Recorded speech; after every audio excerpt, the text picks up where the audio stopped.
এখন দাঁড়িয়ে আছি চিগু ক্যাম্পে। এর লোকেশনটা হচ্ছে অসাধারণ, মানে বেস্ট বেস্ট। চারদিকে পাহাড়ে ঘেরা আর অনেকগুলো ওয়াটারফল নেমেছে। আমি একবার ঘুরিয়ে দেখাচ্ছি জায়গাটা, বিউটিফুল।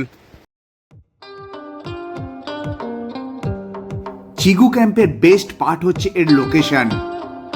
পুরো দিবাং ভ্যালিটাই অপূর্ব, তার সঙ্গে এক্সট্রা পাওনা হচ্ছে এই চিগু ক্যাম্প।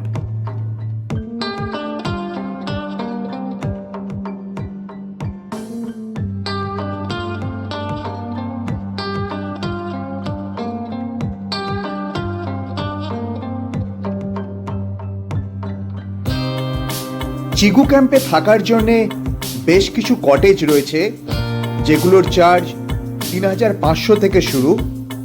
এছাড়াও টেন্ট অ্যাকোমোডেশনের অপশানও আছে, যেটার চার্জ ৭০০ থেকে ১০০০-এর মধ্যে। এটা হচ্ছে ডাইনিং প্লেস। কটেজের ভেতর এখানে খাবার অ্যালাউ করে না। ডাইনিং প্লেসে এসেই এখানে ডিনার, ব্রেকফাস্ট অথবা লাঞ্চ করতে হয়।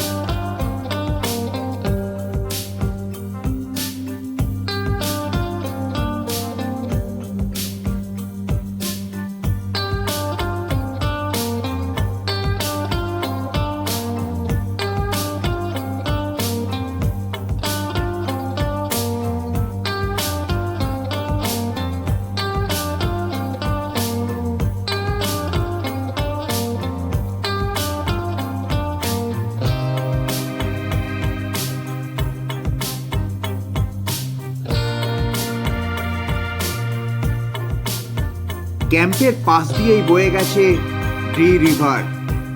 যদি বাজেটের কোনো প্রবলেম না হয় তাহলে অনায়াসে এখানে 2 দিন কাটিয়ে দেওয়া যায়।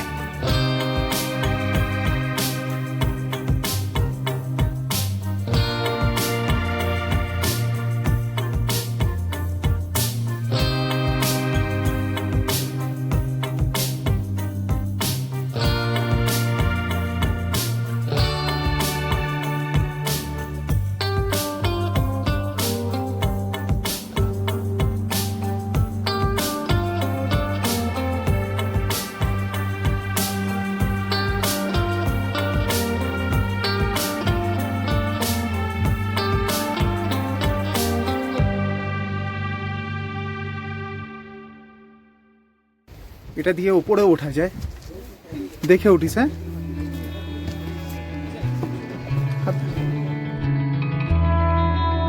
ক্যাম্পের এখানেই একটা ওয়াচ টাওয়ার আছে, আর পুরো ড্রি রিভার আর ভ্যালির ভিউটা এই ওয়াচ টাওয়ার থেকে দুর্দান্ত লাগছে।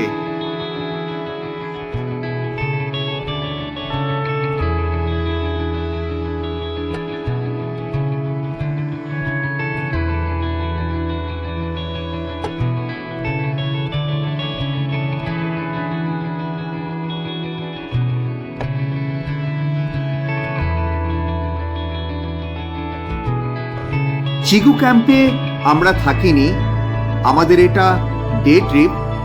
আনিনি থেকে একদিনই এই ক্যাম্পটা ঘুরে আবার আনিনি রিটার্ন করা যায়।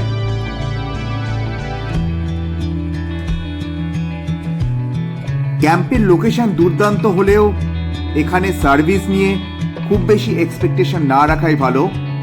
খুব রিমোট লোকেশনে হওয়ায় সব কিছু সুবিধা এখানে পাওয়া যায় না, তবে আমরা এখানকার ম্যানেজমেন্টের থেকে খুব ভালো ব্যবহারই পেয়েছি।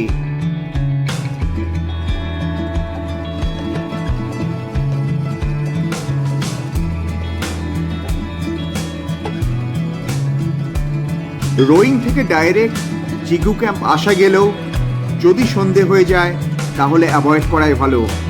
এই রাস্তাটার বেস্ট পার্ট হচ্ছে এর জার্নি। সন্ধে হয়ে গেলে কিছুই দেখা যাবে না এই রাস্তার।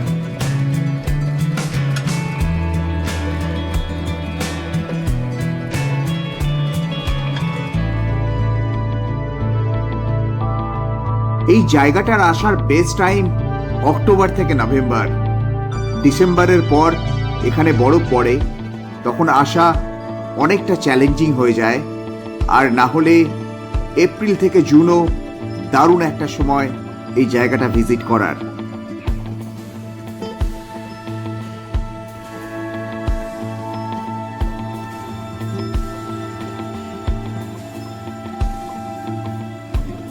দারুণ কিছু ফটোর সাথে এই ভিডিওটা শেষ করছি।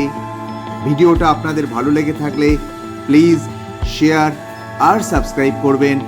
আপনাদের সবাইকে অসংখ্য ধন্যবাদ।